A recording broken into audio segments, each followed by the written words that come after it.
Indian consumers, they want to know everything about the company. They want to know who is it started by, what are they doing. I was also on the Shark Tank version of India in season 2, which gave us a lot of popularity. So consumers really, loved the sort of hustle journey as well. The way we built the organization, there is no single hierarchy in place, right? The idea is to build, multiple entrepreneurs who have the same vision, building the brand. And that's how it becomes like a muscle. And most of my time is spent with people. Learn from the best with Unpacking Success, the DHL e-commerce podcast with Pablo Ciano. Welcome to Unpacking Success, the podcast where we explore how visionaries around the world are reshaping the business of e-commerce. My name is Pablo Ciano. I am the CEO for DHL e-commerce. And today I have the pleasure of having with me someone who is disrupting the fashion industry in India. Siddharth Dungarwal, we can call him Sid, has launched Snitch, the company that he's leading today, only 6 years ago, taking the company from just few stores and few shipments into what it is today, a leading company in India. It will be good to start with a little bit an overview of your journey and how you came up with founding Snitch in 2019. But the story of Sid and Snitch started way before then. If I'm not wrong, you started when you were 18 years old with selling linen and garments to the retailers. So maybe you can walk us a little bit about that story, please. Yeah, absolutely, Pablo. So I basically started off my journey very early in life. So I was barely about 17, 18. I was in a morning college shift, and post my college, I used to help my dad in his jewelry store. We're a traditional Marwari family, and the expectation is that the son obviously takes over father's business and tries to grow it. But within a year, I think I realized that's something not meant for me, because I was tired checking ring sizes of women and always had this passion of doing something in apparel because that excited me. So luckily there was a small retail store, barely about 300 square foot, which was getting vacated next to my dad's jewelry store. And, I just went up to him and I told him that I want to do something in apparels. And since it's next door, I could manage both the stores. And, he was more than happy, to agree on that. Since I was in college, I could attract a lot of youth, and, the store started doing well. Coincidentally, a lot of other retailers were interested in buying similar sort of merchandise because they started loving the product that I was sourcing. That's when I got into trading. So I used to procure a lot more of these and sell it to other retailers. Did that for about 2 years. And, in 2012, something really strange happened. So while dealing with these factories, there was one particular factory who was ready to sell out the fabric as well. This was beautiful shirt fabric worth about, 25 lakhs Indian rupees. And I was making about 10% profit. All I had to do is invest the money, move the stock from place A to place B, and I would be making about 10% of that value. Was insane money at the age of 20, right? So there was one particular retailer in Bombay. He looked at the fabric and he called me up immediately. He was like, Sid, the fabric is amazing. Can you make shirts out of them? And end of, 6 to 8 weeks, designed these shirts myself and shipped it to Bombay. Over the weekend, all those shirts flew off the counter, and I ended up making 25% in margin while I was making only 10%, trading the fabric. That's when I understood, manufacturing is a much larger business. And from 2012 until late 2019, I was sort of running a buying house wherein we used to, design, manufacture and deliver products across different categories, scale that business to almost a 10 to 12 million sort of revenue. But then back of the mind always had this passion of starting something of my own. I was sort of looking at what opportunities were available. So that was the basic, idea of starting Snitch, because I was already into manufacturing. I thought it'll be a very complimentary thing to just add a brand on top of it. I thought it was very easy, but it wasn't. So I started more like a, B2B sort of business because I didn't know anything about e-commerce. I didn't know anything about retail. All I knew was retailers. We came up with an app. We said every retailer could, look at new styles every single day. They could order as low as 25 pieces and there's cash on delivery available. That sort of got us a huge spike within 9 months itself. And with that thought, we started snitch.com in July of 2020. Barely a team of 4 people, 35 products on the website, and 2 racks in the corner of the office was our warehouse. And yeah, since then, it's been a roller coaster ride. I mean, today we ship anywhere between 30 to 35,000 units across 15 to 16,000 pin codes every single day. Wow. We've expanded offline. We were at 2 stores in 2023. We were at 35 in 24, and now we are already at 77. The ambition is to build a, global brand which solves and delivers lifestyle products across the men's category. Wow, amazing story. Thank you very much. I'm going to go back to the very origins and what you mentioned at the very beginning. What did your dad say when you told him, "Hey, Dad, I don't want to do jewelry. I want to do fashion"? So I think I was very lucky there. Traditionally in India, fathers really want their sons to carry out the legacy businesses. But, my dad has always backed me in whatever that I've done in life. And he did not even honestly ask me a question that why would you want to do that? There is something comfortable and you could sit here and, sort of scale this. That's something, gave me a lot of confidence that, I have his back. And then the focus was only on, execution. And I think he must be proud now. Of course, he will be proud. You have built an amazing company. You were mainly doing more of a B2B type of business, as you were describing. Suddenly, it came up the opportunity to design something with your own brand. How did you make that step? How do you go from knowing what to design? I don't know if you have any design background. Maybe in the jewelry business, you have, since early days, been exposed a little bit of your creativity and design. But how does someone go from a pure B2B business to doing something that will eventually be compelling to end consumers? So one good thing that happened during the B2B days is, I was in frequent touch with my retailers and I knew what is selling in the stores. One of the other things that I really used to do is every weekend I used to go to the malls and, try and predict what is this consumer going to buy inside a store. Looking at the person, you could actually identify what is his style and, then how do you predict what is he going to buy. And then, I think with time, it became even much more easier because, retailers used to give you feedback that this is trending now and this is what you have to make. And even there, we used to launch new styles every single day. So we were at it every single day, studying global brands, roadshows of different brands.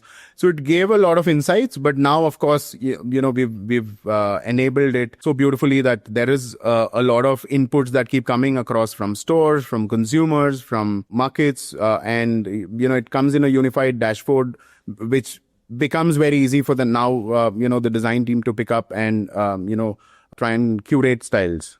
And I heard that you are launching almost 30 different type of SKUs or type of products every single day. Is that correct? Yeah, we do. Wow, that's impressive. But is it like it's like same type of design, small, medium, large, and blue, red, and yellow? Or is it really 30 completely different type of products? Largely, it would be 30 completely different designs. Wow. So the way, we operate in the back end is, there are certain meta fields that you would look at or certain attributes of products that really sold well and try and replicate, products around them. In the back end, we've built a dashboard which would predict basis the sort of, sell-through rate every product got in within 7 days, within 15 days. And, then top it up with the sort of time the supply chain would take to, manufacture this. And then throw out a number saying that, this is the design that you have to make again and these are the sizes that you should make again. And every single day, this is an automated process that happens. So we categorize them under 3 different buckets. One is the head, one is the belly, and one is the tail. Head goes under replenishment, probably every day. The belly is a product which would be more like a wait and watch. We would again wait for it to either pick up or it might come down towards tail. And then tail is the inventory that we would try to, liquidate as soon as possible. Since we start with very low MOQs, it becomes very easy for us, to kill SKUs also. How did you evolve from mainly manual type of observing and determining what will work into what it looks like a very data-driven, probably now AI-driven as well, type of intelligence? How does that work? I think it obviously works by creating great teams. For example, Chetan, who's our CMO, has been there from the start. He was in an advertising, background, never knew anything about digital marketing. We learned it over the course. The same is with, Aniket, who's our CBO today. I met him through a friend of mine and, he just told me that you should meet this guy and probably take some consultation because he's done a lot of, startups and he understands data really well. And the only question I asked him was, do you think this could become a very large company which could go global? And he said, of course, yes. So he came in and, created the other side of the business, which is more towards, making sure the inventory is intact, making sure, you're looking at the right data and giving me the right signals to operate. We, with DHL and our company in India, Blue Dart, we are, very proud of have been part of your journey and, of course, looking forward to continue being so. But how do you synchronize the supply chain? So every morning you wake up, you have plenty of data, your teams and your, loyal team members, as you were describing, very experienced and passionate, would tell you we need to design these 50 things and we need to sell as fast as possible these other 20. And then what happens from a supply chain perspective in terms of manufacturing and distribution? So as soon as we get any design signals, we have a very young and dynamic design team, which actually picks up all the information that they have and curates a mood board. And, bases those mood boards, we have an in-house sampling unit where all the samples are created. There's a merchandising team, which will, then start sourcing raw materials for the same. And every manufacturer that we work with is 100% exclusive to us. And by doing that, what we could do is control their MOQs and also change the batches as per the demand. Every design is then created, there's a photo shoot done, and the inventory goes live as soon as it hits the warehouse. Traditionally, this whole cycle used to take about 6 to 8 months.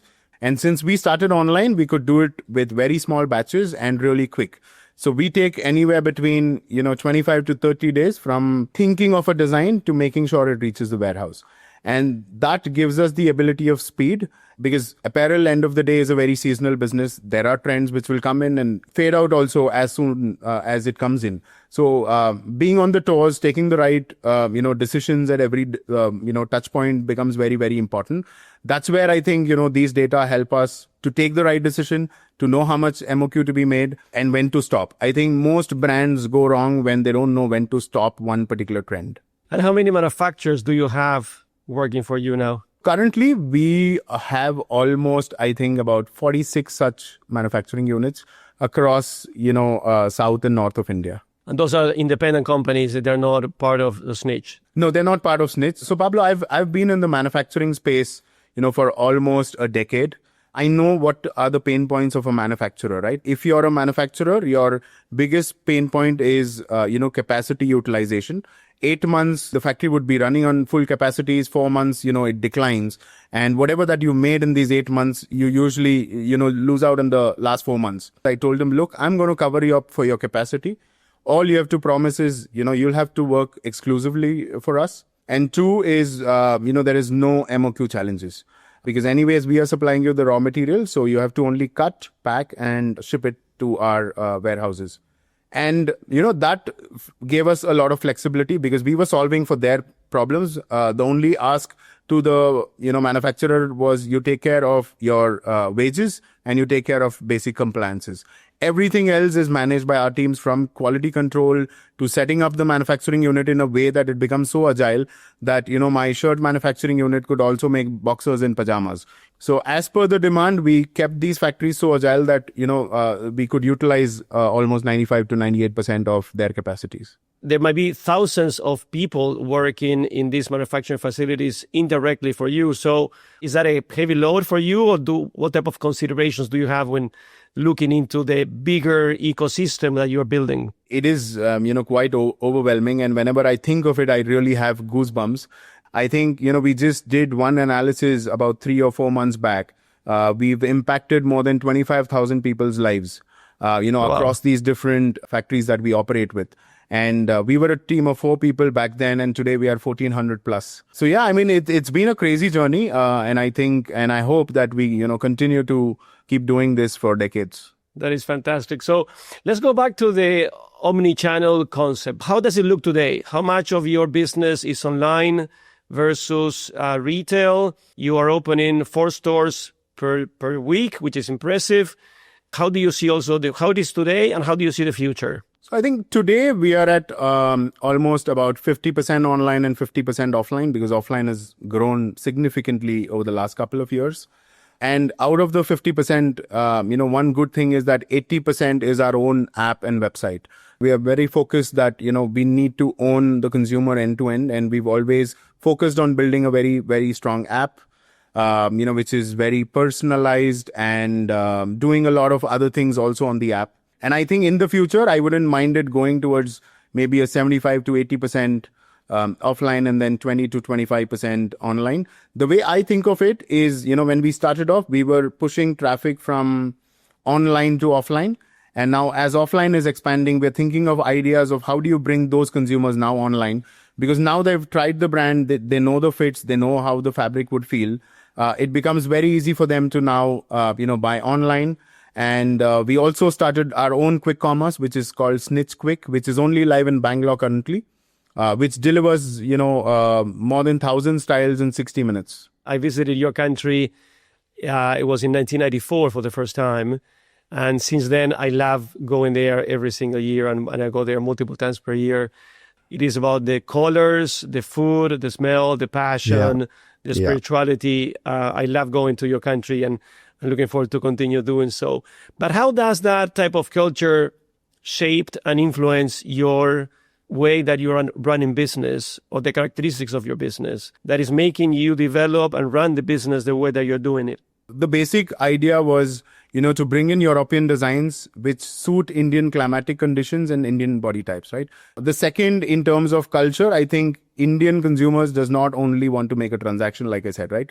They want to know everything about the company. They want to know who is it started by, what are they doing? And, I was also on the Shark Tank version of India in season 2, which gave us a lot of popularity. And that's when, a lot of personal connect and, the brand being recognized, being on Shark Tank, getting an all-five shark deal. So consumers really, loved the sort of hustle journey as well. And we did recently a very, qualitative sort of, brand study.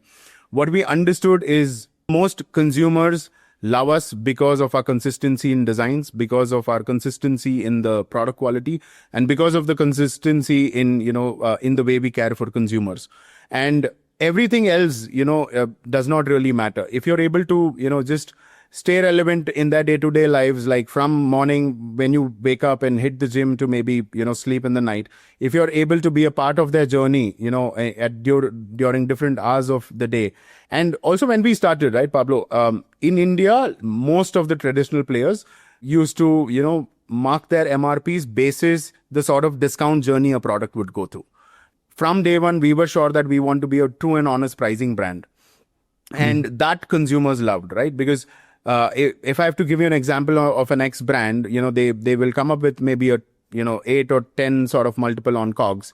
And they exactly know that only 30% of my inventory is going to sell at full price, or 30% is going to sell at maybe 30% discount, and the rest 30 to 40% usually sells during EOSS, which is almost, up to a 70% discount. And all of that was loaded on consumers who went in first and bought. We said look, we are low on MOQs anyways.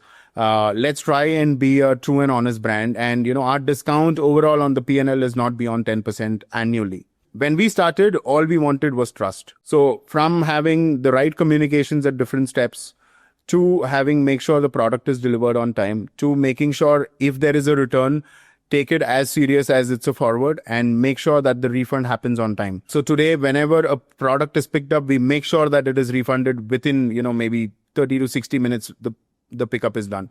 So I think at different stages of the journey, we've been thinking of different scenarios and then building ourselves towards it. Amazing. So it's consistency, trust. Very interesting example, the one that you mentioned about the discount. Yes, we are all used to having the typical seasons where you are at the very beginning of the season, you pay full price, and then suddenly the same product is discounted 60% in 2 weeks after. So it looks like you are avoiding that, but having a limit or a maximum amount of discount that your customers could have access to.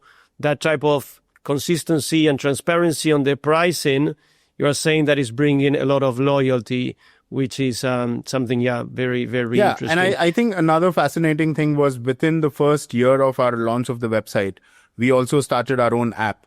A lot of people told me what a crazy decision that was. Why would you want to invest in building an app?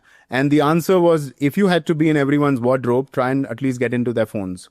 Because then it becomes very easy for you to personalize things, because now if you're on the app, I exactly know what sizes you buy, how frequently you buy, what colors do you buy, and what are the occasions that you would buy for. And, today we have over 4 million downloads on the app alone. 75% of our online business comes from the app, which is truly ours, right? You mentioned that a very important touch point to build that trust is the returns and making the returns an easy process. And as you're saying, providing the funds back to the consumer as fast as possible.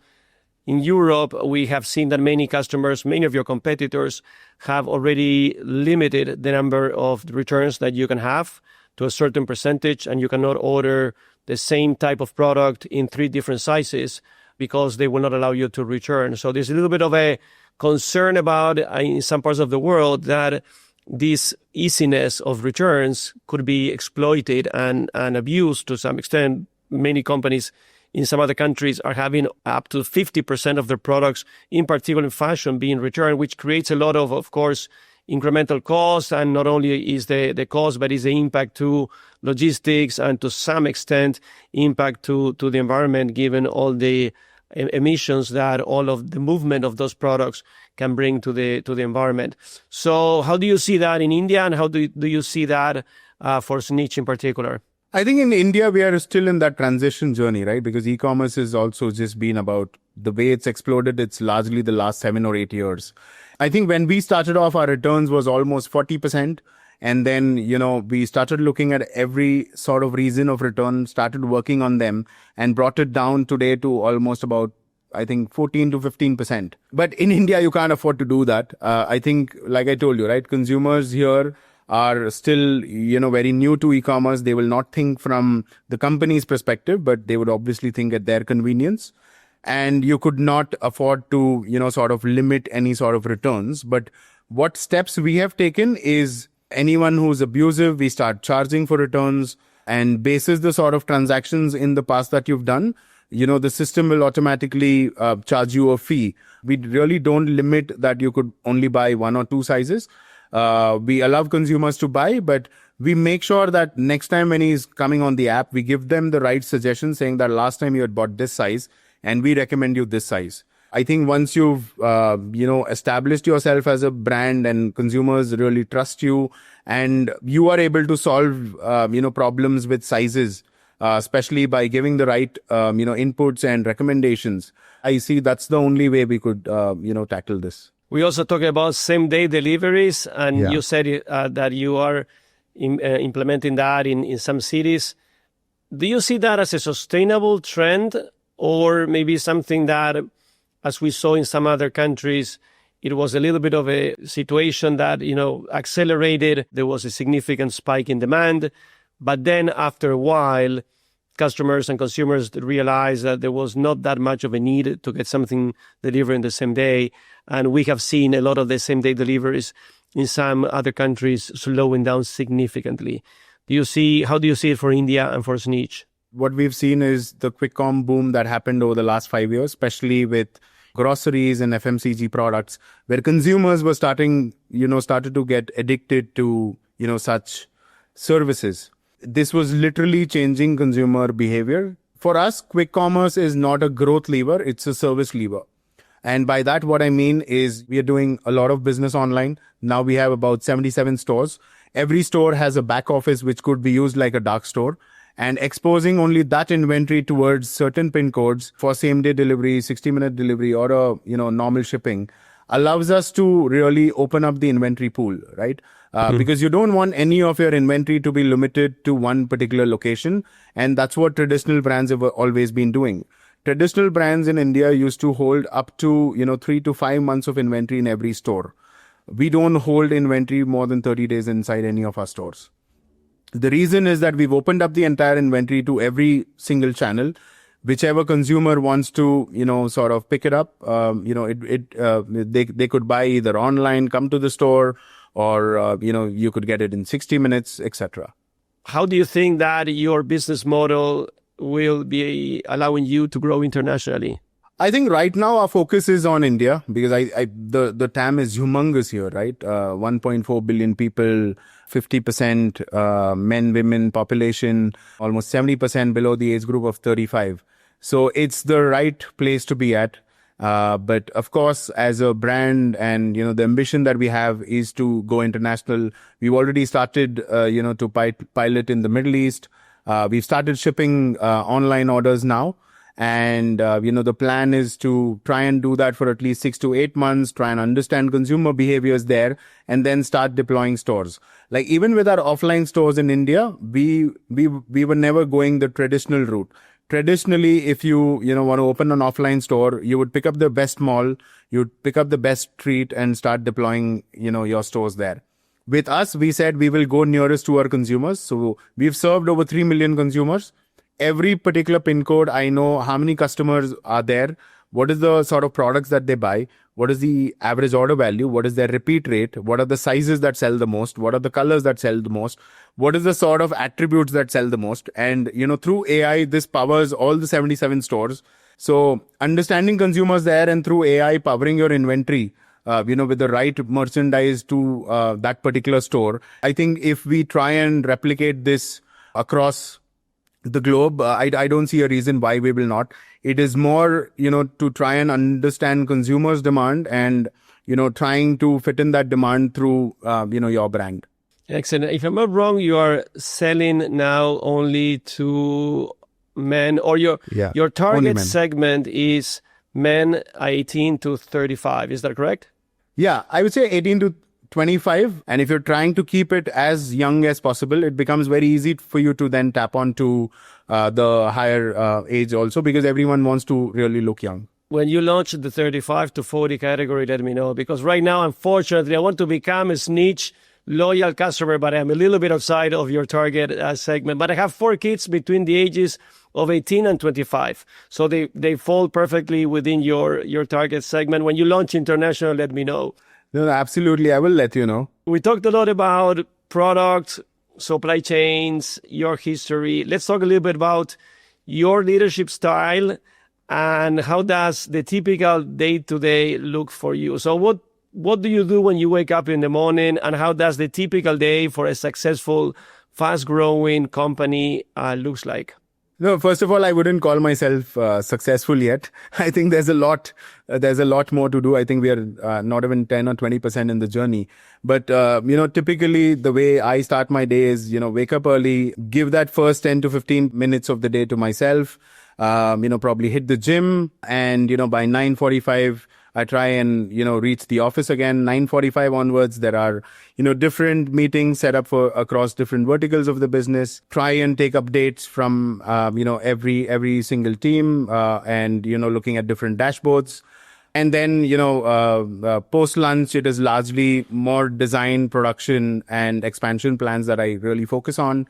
I try and switch off myself by 7-8 o'clock. I've been trying it consistently for a very long time, but I think as an entrepreneur, your mind is always running no matter where you are, right? So even at 10 in the morning, a lot of ideas come in, and I try and spend a little time at home and then sleep. And again, it's the same routine. Since we are expanding now, most of my weekends are spent in different cities, trying and figuring out new stores. Do you do anything in particular to handle the potential pressure or stress? Are there any routines or habits that would you recommend people to follow? I think, stress comes from confusion. And when you have clarity in life, there is absolutely no confusion. If you're very clear about each and every minute of your life or the day or, the next 10 years, it becomes so easy for you to not get stressed. And I think most of the people, get stressed because of confusion. The only way to solve it is having clarity and having, communication. Like in the way we've built the organization, there is no single hierarchy in place, right? I'm going to be responsible for the decisions I make. Aniket is responsible for his own, and there are multiple other folks. We have our new CTO, who's been there for 2 years. He would just come in and share that this is the plan, this is what he's doing. I may ask him questions, but the decision is his. The idea is to build, multiple entrepreneurs who have the same vision, building the brand. And that's how it becomes like a muscle. And most of my time is spent with people. Absolutely. Well, you have built an amazing company in a very short period of time. And as companies like yours and to some extent ours grow and they are expanding internationally in particular, it's difficult to operationalize some of these concepts. So, of course, when you are a small company, everything is more within reach of the founder and the very small team. And then when you begin having thousands of employees around the world, the question is, how do you operationalize it? How do we guarantee that the same type of mindset and behaviors are in India, in Argentina, or in Netherlands?